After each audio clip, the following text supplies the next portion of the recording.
Está no ar. Gente que Fala. O melhor programa de debates do rádio brasileiro. Gente que Fala. Tem texto e direção geral do jornalista Fausto Camunha. Gente que Fala.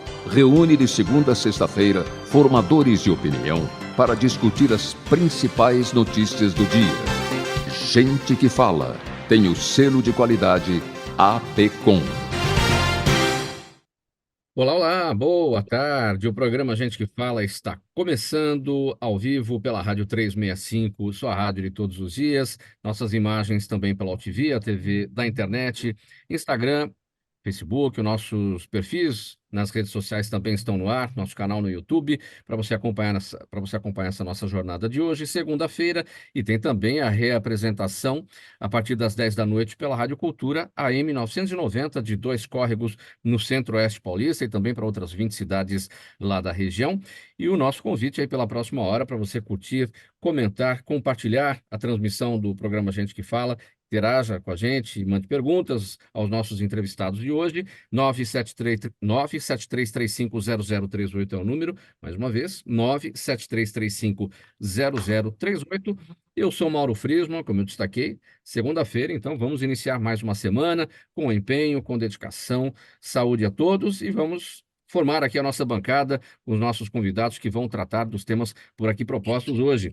Dr. Percival Maricato com a gente, ele é advogado, sócio da Maricato Advogados Associados e diretor da Abracel São Paulo, é a Associação Brasileira de Bares e Restaurantes. Tudo bem, doutor Maricato? Bem-vindo. Tudo Obrigado bem, pela bom presença. dia. Todos e vamos formar aqui a nossa bancada. Vamos também aqui na sequência apresentando a Renata Abalém, doutora Renata Abalém, advogada, diretora jurídica do Instituto de Defesa do Consumidor e do Contribuinte, o IDC. Ela é diretora da Câmara de Comércio Brasil-Líbano e também integra a Comissão de Direito do Consumidor da OAB São Paulo. Doutora Renata, como está? Bem-vinda, obrigado pela presença.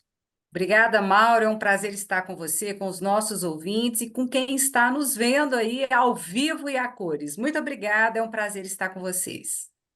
Seguindo aqui com Pedro Horta, doutor Pedro Horta, advogado, fundador e vice-presidente do Instituto Brasileiro de Direito do Trânsito e também presidente da Comissão do Advogado Professor da Subseção Pinheiros da OAB São Paulo. Pedro Horta, como está? Bem-vindo aqui, obrigado por colaborar mais uma vez com a gente. Eu que agradeço a oportunidade, um abraço especial a todos os debatedores do dia de hoje, né? Grandes colegas, um grande empreendedor social aí. É um prazer poder estar no Gente que Fala sempre.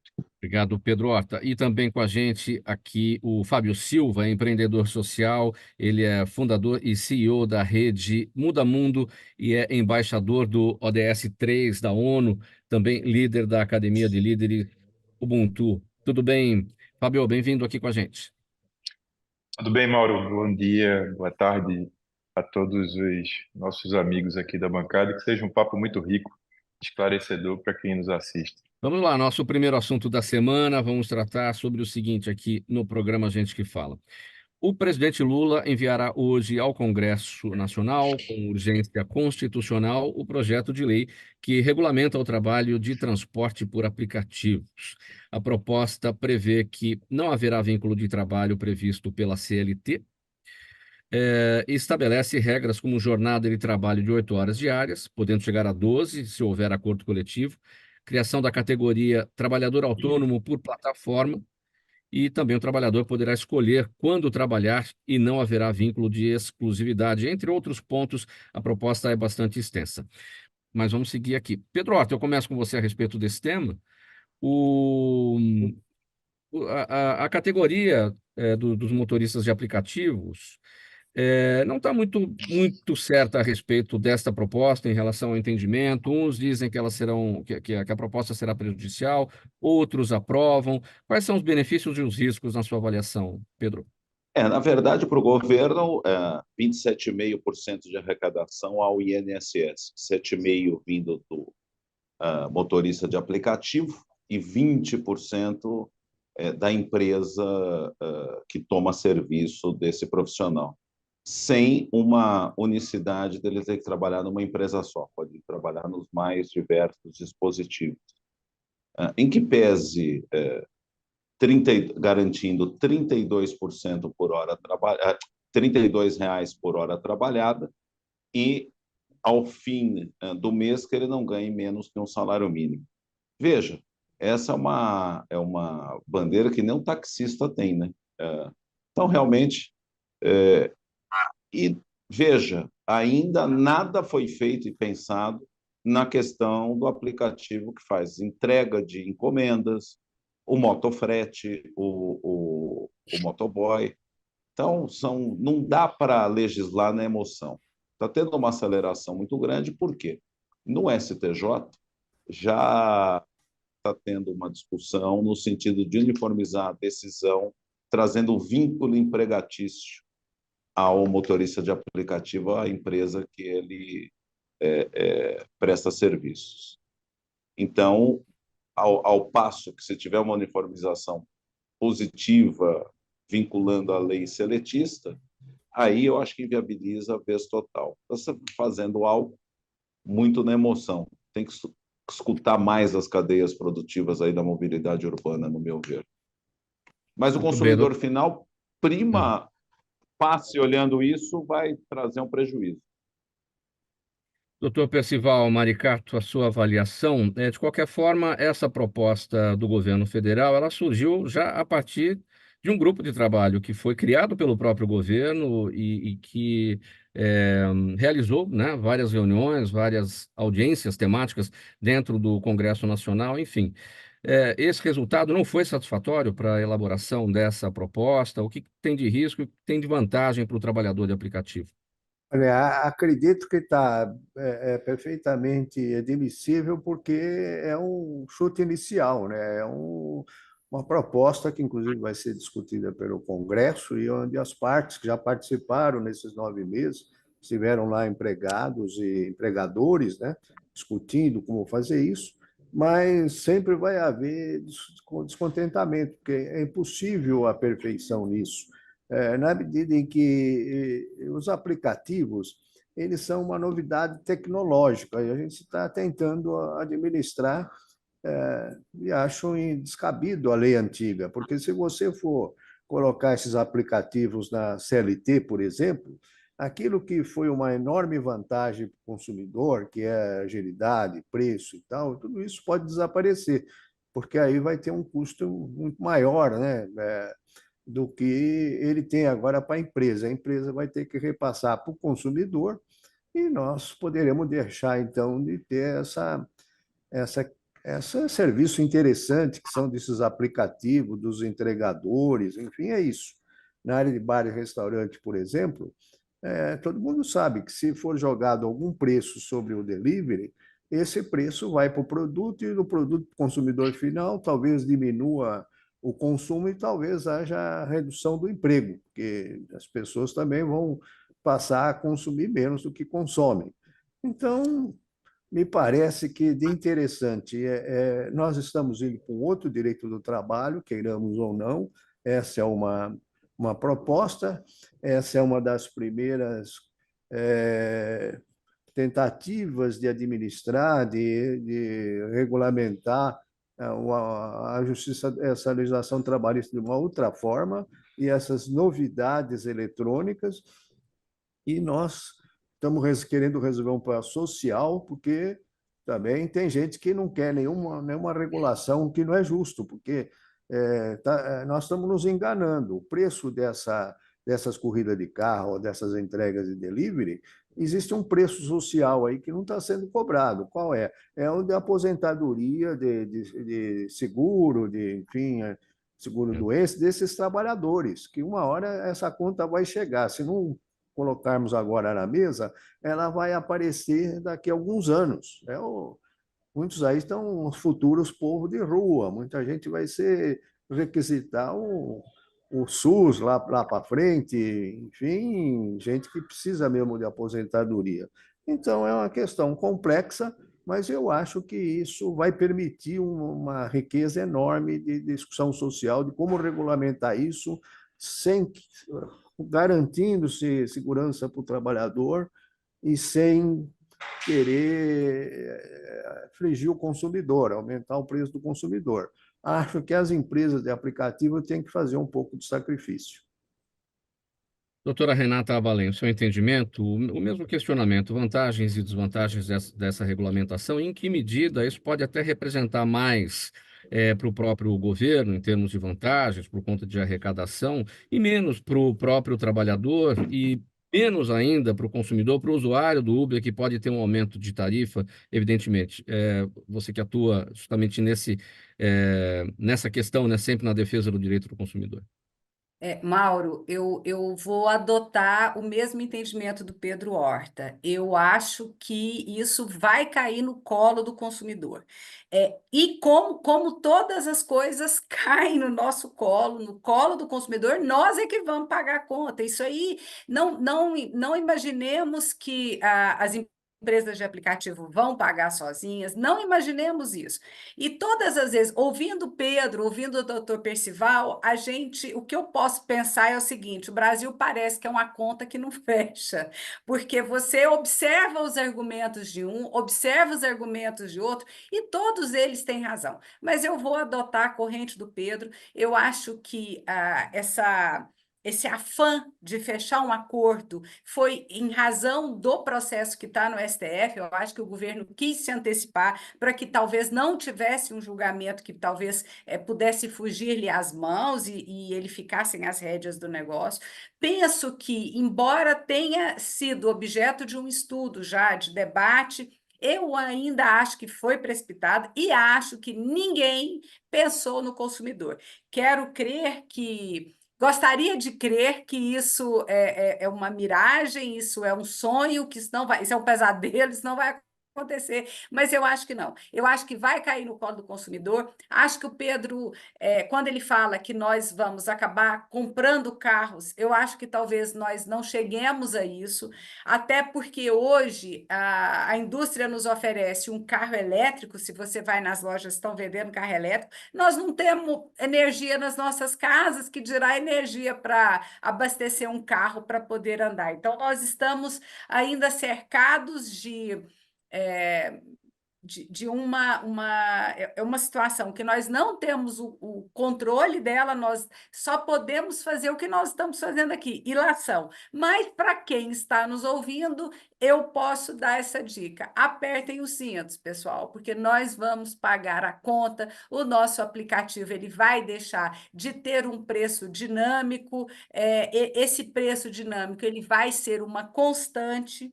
Então, é aí que nós somos todos jogados para escanteio, porque, infelizmente, o governo tem olhado para as empresas, tem olhado para o trabalhador, mas não tem olhado para o consumidor, e nós somos a galinha dos ovos de ouro, porque nós é que fazemos a roda girar, e ninguém olha para a gente. Mauro, vai cair no nosso colo, essa conta quem vai pagar somos nós. Está caindo no seu colo aí já, Fábio? Então, eu trazer aqui uma visão, tentar trazer um olhar complementar, né? Porque meus colegas aqui têm muito mais propriedade sobre o direito e sobre tudo isso que a gente falou. Mas, primeira coisa, fica claro a visão diferente de mudanças de governo, né? Quando você já vê, eu não estou entrando na temática da polarização, não, mas quando você tem essas mudanças de governo, você percebe já uma visão completamente de um assunto diferente da outra, da forma e da maneira. Então, é a primeira coisa. Segunda coisa, a origem da força de trabalho dos aplicativos, mundialmente, eles nasceram de um formato de empreendedorismo, a forma de empreender e não de ter um emprego CLT porque por exemplo, eu não tenho carro. Eu já ando de carona, de bigu, como a gente diz, ou de aplicativo há bastante tempo. E uma das coisas que eles mais valorizam é a não jornada de trabalho, é a flexibilidade, é a forma de ter seu próprio negócio, sua autonomia e tal. Então, é importante ter uma regulamentação, mas não perder a origem de por que nasceu. E assim, o Brasil não é uma bolha, né? Nós temos benchmark com outros países. Como que outros países resolveram isso? Qual que foi o formato? Qual que foi a maneira, o jeito? Acho que tudo isso é muita lição, né? né? Nesse sentido, não perder a origem, ou seja, sobre como nasceu, com qual objetivo, né? Isso tudo a gente percebeu ao longo do tempo, né? Como veio essa ferramenta para facilitar na mobilidade urbana. E esse é o nosso assunto agora, aqui no programa Gente que Fala. O uso da inteligência artificial pode melhorar a mobilidade urbana e tem demonstrado grande potencial para isso. Vejam só, equipamentos e veículos preparados com a tecnologia conseguem garantir ao motorista segurança e praticidade, principalmente em relação a falhas que podem ocorrer durante as viagens. E, entre outras possibilidades, a inteligência artificial pode identificar problemas com veículos antes que ocorram ou se tornem mais complexos, além de prever e evitar acidentes. Pedro Horta, vamos falar então sobre a inteligência artificial. Na sua missão aí de melhorar a mobilidade urbana, já está acontecendo, de certa forma? Não? De certa forma, já está, mas de modo muito tímido ainda. Veja, inclusive, as próprias cortes superiores e o presidente do STF é muito proativo nisso, em trazer inteligência artificial até para a advocacia. Na capítulo mobilidade urbana, a inteligência artificial, através da telemetria, ela tem uma capacidade de processamento gigantesco de dados, o que pode melhorar num primeiro minuto a questão de segurança de trânsito, a segurança urbana. Cidades cresceram demais, a frota aumentou demais em poucas décadas, e o processamento de tudo isso pode não só trazer o trânsito seguro, você pode trazer rotas alternativas de estrada, a questão mesmo da melhoria do fluxo de acordo com essas informações, das avenidas, ruas e estradas de São Paulo, com a sincronia dos faróis, dos semáforos, sinaleiros em outros estados, como é dito, né? Ou faróis de trânsito.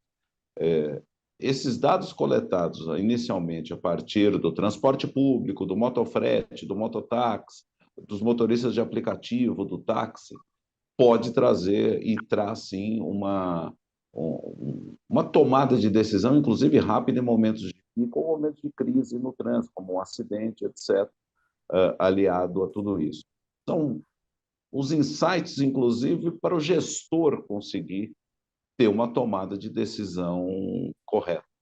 Isso é uma coisa que o mundo vem trabalhando, essa capacidade de análise, além do que, não só para o motorista, aquele que com poucas pessoas no carro, mas para o transporte público em geral.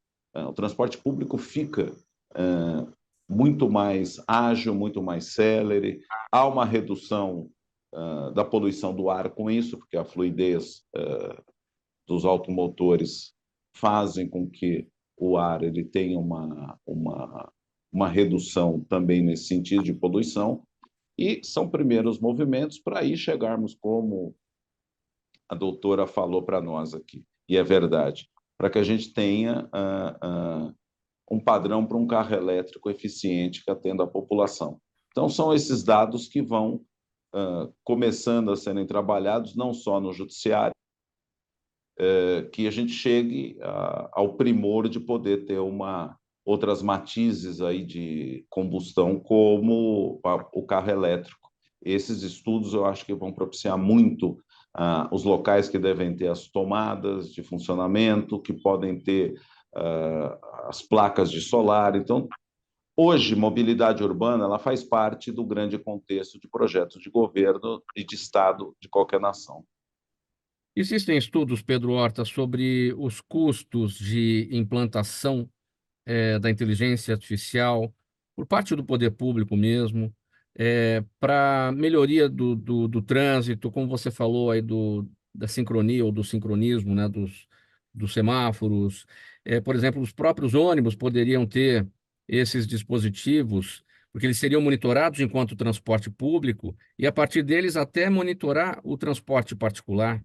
Enfim, existem estudos para isso? Exatamente. Então, começando, a gente esbarra um pouquinho ainda na LGPD, que é a Lei Geral de Proteção de Dados, porque você está monitorando o privado em cima disso. Mas São Paulo tem uma empresa pujante, por exemplo, do tráfico urbano. A tecnologia está aí à disposição. Eu acho que são perto do benefício, são investimentos muito baixos, mas os estudos estão começando. Nós assinamos até recentemente um convênio operacional para subsidiar nesses estudos e outros também o Senatran, que é a Secretaria Nacional de Trânsito, vinculada ao Ministério da Cidade, uma secretaria finalística, que a gente chama, e avançar nesse sentido. Eu acho que nós vamos ter bastante apoio aí da sociedade em geral, de toda a cadeia produtiva, né? Desde aquele consumidor final de serviço público, que não deixa de ser o transporte público, ou simplesmente andar na rua com o seu carro, que você paga o IPVA, você é um consumidor de serviço público, teremos esse apoio, e também das entidades governamentais. O uso da inteligência artificial, Pedro Horta, para melhorar a mobilidade urbana, tem que ser um projeto nosso, ou a gente pode se apoiar em algo que já exista fora, no mundo desenvolvido. Eu falo um projeto nosso porque as nossas características aqui são muito diferentes, né? Enfim, as nossas ruas, muitas das cidades não foram construídas exatamente, né, para ter a mobilidade que a gente tem hoje, há necessidade de muita adaptação, né? É diferente do que acontece, do que já aconteceu nos países que tiveram planejamento, né? Podemos nos escudar em tecnologia de processamento desses dados e de relatórios, mas a realidade mesmo de uma megalópole como São Paulo, das capitais que nós temos, mesmo as cidades planejadas como Belo Horizonte e Goiânia, e Brasília, essas já ultrapassaram todos os limites aí do que é razoável para o tráfego urbano. Muito bom. Programa Gente que Fala segue por aqui, edição de segunda-feira. Desenvolver algo customizado para o Brasil. Sim. Programa Gente que Fala segue por aqui. Programa Gente que Fala de edição de segunda-feira pela Rádio 365, ao vivo, estamos ao vivo. Também por imagens na AltV, a TV da internet, nossas redes sociais, Instagram, Facebook, o YouTube, está tudo no ar para você acompanhar a nossa transmissão. E tem, às 10 da noite, a retransmissão pela Rádio Cultura AM 990, de Dois Córregos, no Centro-Oeste Paulista. O próximo assunto para a gente tratar por aqui, nós vamos falar agora com o doutor Percival Maricato sobre o seguinte: a Justiça do Paraná derrubou na semana passada a ação movida pelo Sindicato Intermunicipal das Indústrias do Vestuário do Paraná contra a Lei de Igualdade Salarial. A categoria pedia para que as empresas não fossem obrigadas a divulgar o relatório de transparência da remuneração entre homens e mulheres. E o sindicato alega que a divulgação dos dados fere os princípios constitucionais e legais da LGPD, a Lei Geral de Proteção de Dados. O prazo agora para o envio das informações foi prorrogado para a próxima sexta-feira, dia 8 de março. As informações, né, das empresas em relação a esse relatório da transparência de remuneração entre homens e mulheres.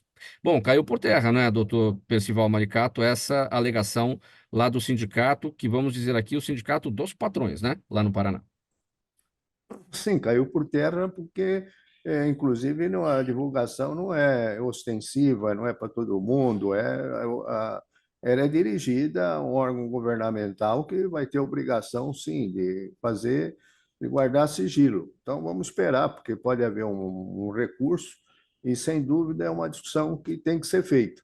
Agora, essa lei foi imensamente discutida no Congresso, ela já vem de longa data, e as mulheres esperam realmente que uma hora se faça justiça, ou seja, que haja as mesmas remunerações, as mesmas oportunidades. E eu, como empresário, então, né, advogado empresário, sou diretor da Sebrae, Convention Bureau, da Brasel, eu acho até esquisito precisar falar disso, porque o empresário dentro de uma empresa ele tem que aproveitar quais são as melhores cabeças, as mais equilibradas, mais inovadoras, as mais preocupadas, as que têm maior responsabilidade com a empresa, com os funcionários, que têm uma visão mais ampla de como gerar riquezas. Enfim, era isso que os empresários. É uma coisa muito esquisita, só no Brasil mesmo, para a gente precisar de uma lei para que isso ocorra. Espero que, enfim, que essa lei ajude a empurrar essa equidade entre homem e mulher dentro das empresas. A gente está falando da Lei de Igualdade Salarial, né? Ela surgiu, na verdade, no ano passado, mas, de qualquer maneira, essa definição, né, de remuneração igual entre homens e mulheres está na Constituição Federal, né, doutor? Também está na Constituição. A lei ela regulamenta, né? Se você observar, ela tem vários detalhes de como é que isso deve. E só a preocupação da empresa em ter que colocar isso num determinado site governamental já vai levar a empresa a fazer avaliações sobre qual é a conduta dela com relação a essa igualdade tão aspirada pela Constituição. Qual seria o temor, né, de quem não é favorável a esse tipo de divulgação? Porque, no caso aqui do Sindicato Intermunicipal das Indústrias do Vestuário do Paraná, eles alegam o risco de ferir a Lei Geral de Proteção de Dados. Chegaria a isso?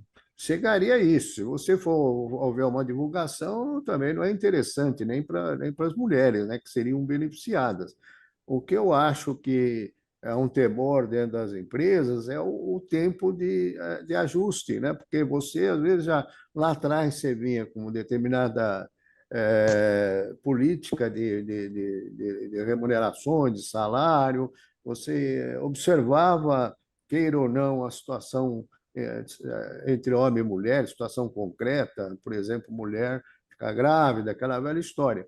Mas paciência, a gente tem que superar esses senões e tentar se ajustar. Não é justo, não é correto você fazer considerações desse tipo, que cada um no seu papel beneficia a sociedade. Então, mas houve lá atrás, então, esse tempo de ajuste e, de repente, é um pouco prazo para você chegar ao ideal dessa equidade que tão desejada pela lei. Quais seriam os dados sensíveis nesse caso que poderiam ser vazados? Porque acho que as informações seriam os cargos e os salários, os nomes das pessoas não apareceriam. Se não aparecer o nome, tudo bem. Então seria, mas como é que você fiscaliza sem o nome das pessoas concretamente? Como é que você vai conferir, fiscalizar se o relatório é correto? Então é uma questão que para mim tem que ser vista, né? Porque não é agradável para ninguém ter suas remunerações Claro. divulgadas. Se é o presidente de uma determinada empresa e aí, de repente, é divulgado sua remuneração, que seja como presidente. Todo mundo pode saber qual é o salário que você ganha. Isso fere, inclusive, sua segurança pessoal, da sua família. Enfim, temos que ajustar isso, mas a lei tem que ser cumprida de uma forma ou de outra, sem que haja essa vulneração. Eu não vejo por que tem que divulgar na sociedade, na mídia social. Agora, tem que apresentar ao Ministério do Trabalho, às autoridades responsáveis, né? E a sociedade pode se fazer um relatório muito mais genérico, dizendo se está ajustado ou não, sem dar nome, sem dar salário. Vamos ouvir aqui também a doutora Renata Abalém a respeito desse tema. Doutora Renata, como, então, seguir a lei da igualdade salarial e os ajustes necessários para que as pessoas fiquem, de fato, protegidas, os seus dados pessoais protegidos? Para você ver como nós ainda estamos engatinhando, né? A transparência nós já temos legislação já há anos, obrigando que tanto o serviço público quanto que as informações sejam transparentes. E você está vendo aí uma outra situação que é essa discrepância entre o que recebe a mulher e o que recebe o homem. Quer dizer que são discussões que já tem tanto tempo, a sociedade clama por saber quanto o fulano ganha, clama para que aquilo. Não é o fulano, né? Às vezes quando a gente fala o fulano, isso fica uma coisa muito pessoal, e não é. A gente quer transparência, e a mulher quer direitos iguais. Eu penso, como o doutor Percival, que essa é uma discussão que nem cabe mais, porque é uma discussão tão antiga, é uma coisa já tão sedimentada, e como ele disse, como ele é empresário, uma coisa que eu gravei é que a empresa hoje, o dono de empresa, ele está atrás de uma cabeça que pensa, de uma pessoa que veste a camisa da empresa, de alguém que esteja disposto a se comprometer com a política da empresa. Eu compartilho da ideia dele, e Mauro, eu acho que ou eu estou paralisado ou você está paralisado, eu não estou te vendo, você está me ouvindo?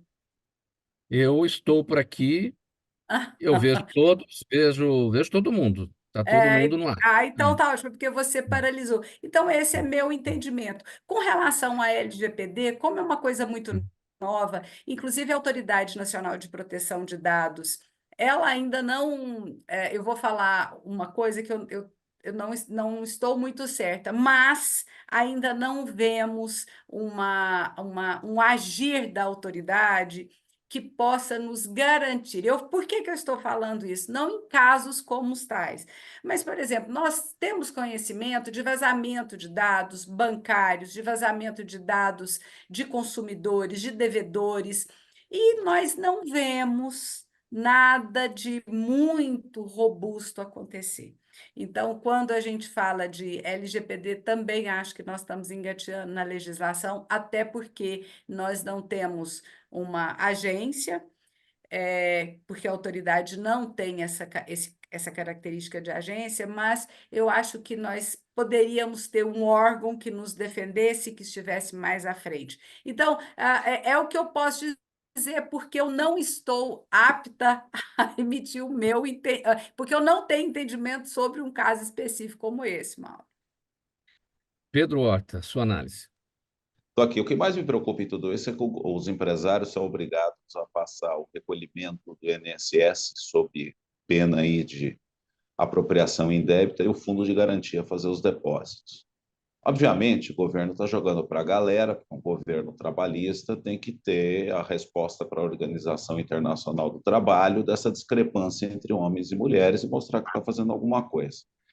Mas o que causa mais preocupação para nós, contribuintes, é a falta de fiscalização do Fundo de Garantia do INSS. Se não vejamos, se tivesse sendo feita uma atividade fiscalizatória correta, quando o empresário recolhe em nome o INSS, o Fundo de Garantia em nome do seu empregado, o governo teria acesso a esses dados e estaria vendo qualquer discrepância feita em determinadas empresas, acionaria a fiscalização do trabalho que tem em todos os estados, as delegacias do Ministério do Trabalho, e essas, se flagrantemente vissem algo, se socorreriam à Justiça Trabalhista ao Ministério Público do Trabalho. Então, veja que o Brasil ainda é um convite a você não pagar tributos.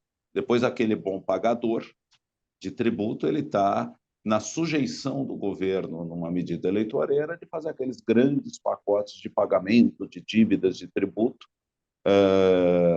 para aqueles maus pagadores, de modo que a gente chama mais barato. Então, você vê, só de não ter esses dados na mão, sendo que o governo federal tem uma empresa de processamento de dados, que é o SERPRO, quer dizer, está muito mal. Então, ou não está fiscalizando as condições de trabalho, ou não está fiscalizando corretamente a questão de recolhimento, no mínimo, do INSS. Programa Gente que Fala, edição de segunda-feira, ao vivo pela Rádio 365, sua rádio de todos os dias, pelas redes sociais, Instagram, Facebook, o nosso canal no YouTube, a OTV também, TV da internet no ar, e a retransmissão às 10 da noite pela Rádio Cultura AM 990 de Dois Córregos, no Centro-Oeste paulista. Os melhores trabalhos de comunicação nunca abrem mão de um excelente instituto de pesquisas. A Orbis é um instituto de pesquisas que une precisão e confiabilidade estatística com a mais alta tecnologia em pesquisas do mercado. Na sua próxima pesquisa, se eu fosse você, chamava Orbis. Até porque o sucesso é consequência direta da informação que você tem e o que você faz com ela.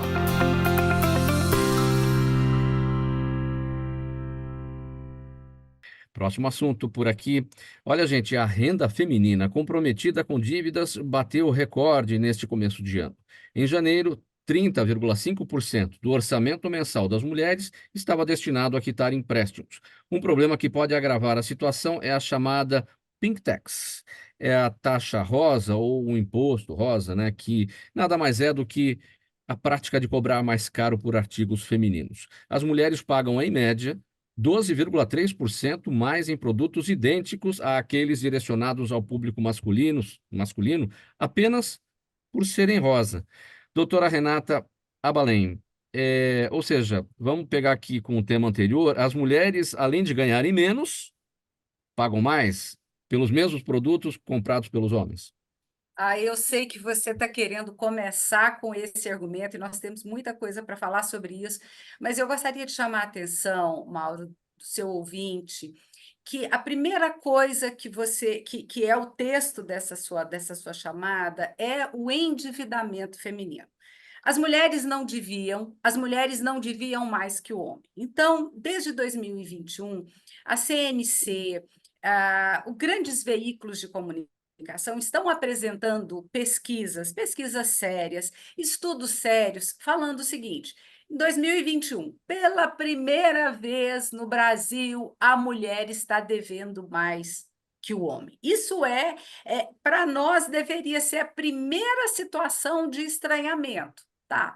Por que nós estamos devendo mais que o homem? Primeiro, porque nós estamos aí, somos muitas mulheres agora como chefes de família, porque nós agora, as mulheres estão tomando as rédeas da sua própria situação financeira. Bom, mas existe um outro lado, existe essa parte, que é uma parte que a gente tem como quantificar, e existe uma outra parte. Desde 2020, fomos inseridos sem volta, sem retorno, no mundo digital. E o que esse mundo digital nos fez? O que ele nos proporcionou, além do que é bom? Ele nos proporcionou um acesso ao consumo e um consumo que grita conosco. E isso isso é comportamental e nós precisamos olhar para isso. Então, hoje, o que acontece? Em 2021, o estudo veio e falou o seguinte: a mulher está devendo mais no cartão de crédito. Bom, quem deve mais no cartão de crédito não está pagando dívida de casa. Ela não está pagando luz, ela não está pagando conta de telefone, ela não está pagando água. São medicamentos e comida, que é razoável esse entendimento, ou é supérfluo. Então, quando eu chego no supérfluo, e é um grande percentual de mulheres que estão consumindo, estão devendo mais que os homens no cartão de crédito do supérfluo, eu tenho uma razão. Eu vou lá na rede social, que eu estou lá na rede social e que nós entramos dentro das redes sociais e não conseguimos sair. Aqui em casa é uma briga, Mauro. Eu não sei se na sua casa vocês brigam para poder conversar, porque aqui é uma briga para a gente para falar oi para o outro, porque é mais fácil você falar por rede social. Bom, mas o que acontece? O consumo feminino ele está a um clique. Hoje existem lojas dentro de todas as redes sociais e você pode consumir. Bom, eu tenho esse problema comportamental que ainda me gera uma outra situação, que é o problema da comparação. A mulher começa a se comparar mais com a outra e aí gera um outro problema psicológico, é um monte de coisa. Bom, mas é um fato. A mulher está devendo mais no cartão de crédito, isso é preocupante. Tá, e aí, quando essa mulher vai para as compras, seja em rede social ou seja fisicamente, ela encontra produtos. Eu vou te dar um exemplo, que é um exemplo simples, que é um exemplo corriqueiro, que todo mundo vai lembrar e vai ficar atento a isso depois que eu estiver falando. Você vai numa farmácia ou no supermercado para comprar uma Gillette, que você depila a perna. A Gillette, que tem lá a florzinha, o cor-de-rosa, o pisca-pisca, ela chega a ser 70% mais cara que o mesmo produto, que a mesma lâmina que o rapaz compra para fazer a barba dele. É o mesmo produto. É valor agregado? Aí nós vamos trabalhar com isso. Sim, é valor agregado, é isso, é aquilo, mas esse produto, em alguns casos, ele chega a custar muito mais. É como, esses dias eu fui na farmácia comprar um remédio de uso contínuo, que eu faço uso dele. Eu nunca tinha me atentado a perguntar quanto era o genérico, eu quase caí para trás. O genérico era infinitamente mais barato. E eu optei pelo genérico. Mas a mulher, às vezes, é desatento, a gente já vai na gôndola cor-de-rosa. É a mesma coisa que os pais que têm filhos na idade escolar, eles vão saber o que eu estou falando.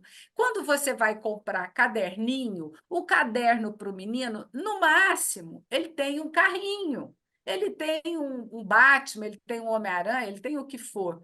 O da mulher, não. Ele é cheio de novidade, ele é cheio de fitinha, ele é cheio disso, e ele, o mesmo caderno, a mesma gramatura de papel, ele é muito mais caro que o caderno do menino. Essa é a taxa cor-de-rosa, a taxa pink. É um fenômeno, ela existe. Eu publiquei esses dias na minha rede social, veio muita gente perguntar, nossa, mas eu não sabia qual que é o percentual. Não, ela não existe, ela é uma taxa oculta. Ela existe só no Brasil? Não. É um fenômeno mundial. No mundo inteiro se discute essa necessidade. Quer dizer, a necessidade da indústria, eu sei. A indústria quer faturar, ela quer faturar, ela quer produzir. A necessidade dela é muito clara, os objetivos são muito claros. Mas porque eu, enquanto mulher, sou desatenta a essa situação, se eu estou com uma economia extremamente difícil? Então, taxa pink, ela não existe, ela existe de fato, ela não existe de direito, ela é um fenômeno mundial, estudado mundialmente. Por que que um produto para a mulher custa mais que o produto para o homem? E é uma discussão que a gente tem que levar, afinal e a cabo, e discutir sobre isso, porque é necessário nós nos educarmos para uma política e uma educação financeira, que é o que falta para nós brasileiros. Mas eu vou deixar você falar, Mauro, eu estou vendo que você está Então, querendo falar.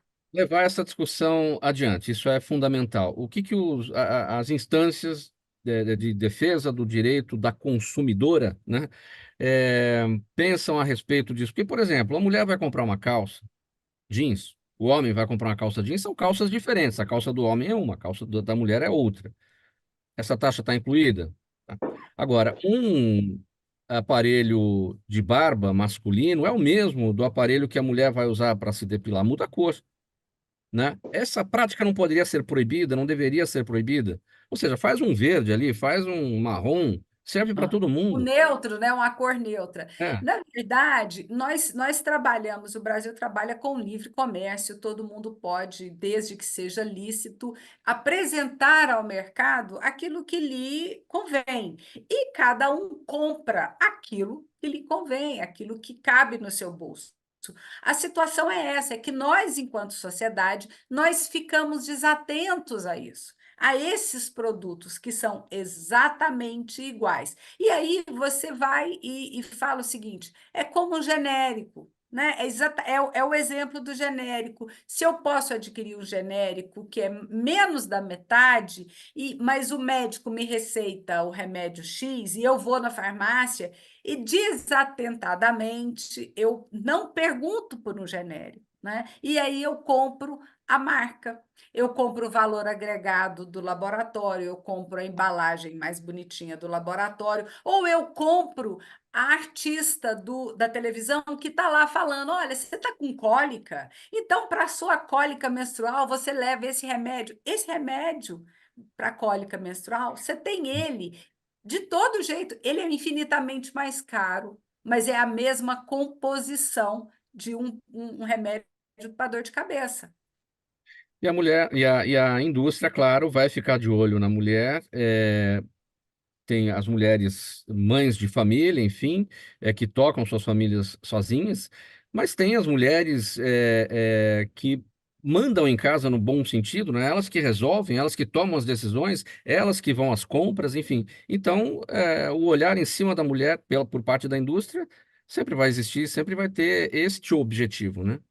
Essa fala sua, ela é muito importante, porque o que acontece? Nós também temos estudos aqui no Brasil que nós mulheres, nós temos 95% do poder de compra, da decisão de compra. Precisão. Então, nós compramos com o nosso dinheiro e nós, em 95%, nós decidimos o que o nosso esposo e o que a nossa família vai consumir. Isso é um poder sensacional, mas é um poder que não é exercitado com muita inteligência. Por quê? Porque na hora da publicidade, ninguém faz muita publicidade de carro para mulher, embora quem decida o carro é a mulher, na maioria das vezes.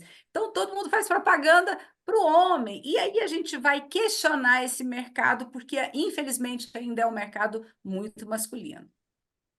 Muito bem, o programa Gente que Fala segue por aqui. A gente vai passar o tema agora pela Rádio 365, a sua rádio de todos os dias, OTV, TV da internet, redes sociais, Instagram, Facebook e o nosso canal no YouTube, e a retransmissão às 10 da noite pela Rádio Cultura AM 990 de Dois Córregos, no Centro-Oeste paulista.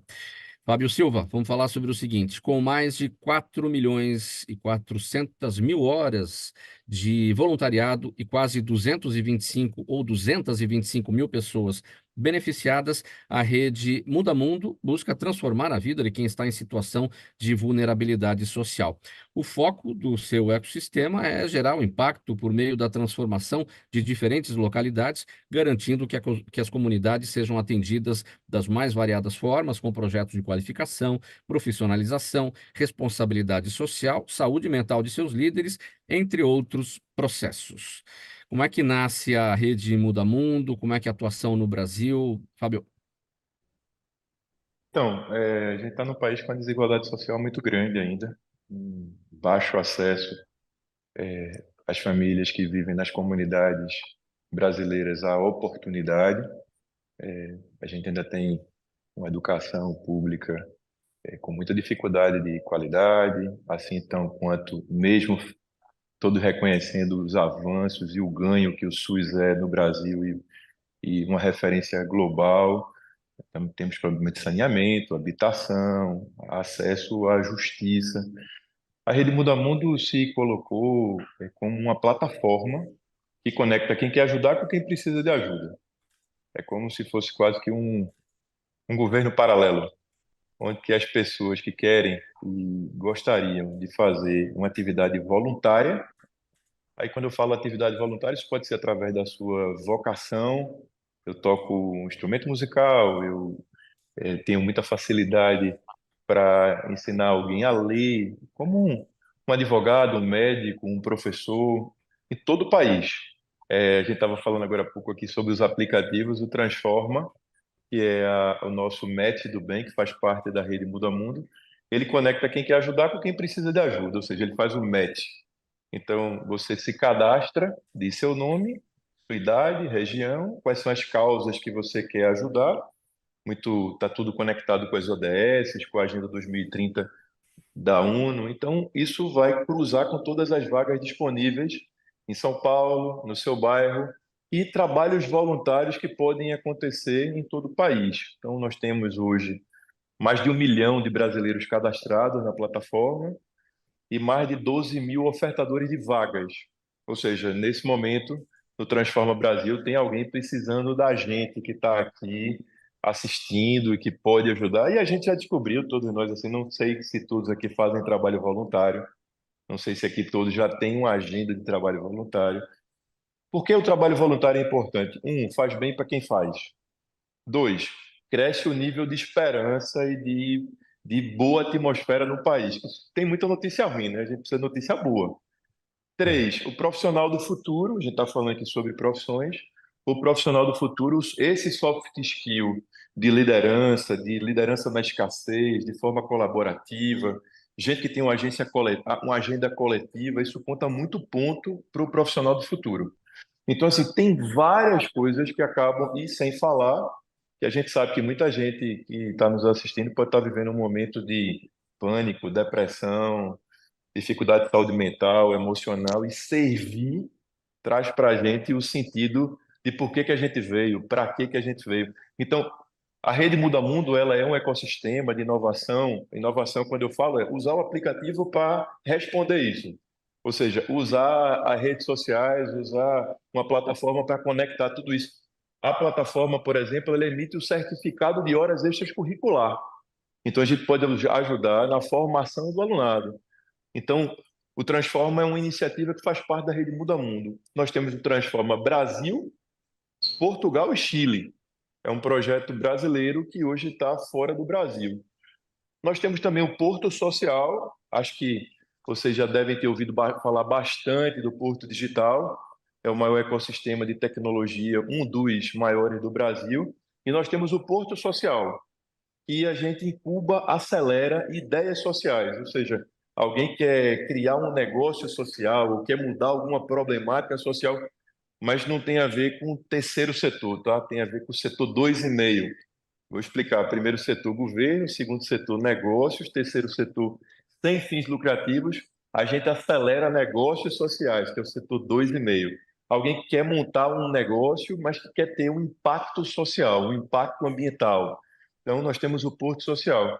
E hoje, nós temos a maior iniciativa que cuida de líderes sociais no Brasil, da saúde mental e da saúde emocional. Resumo, a gente tem tentado cuidar das pessoas que mais precisam.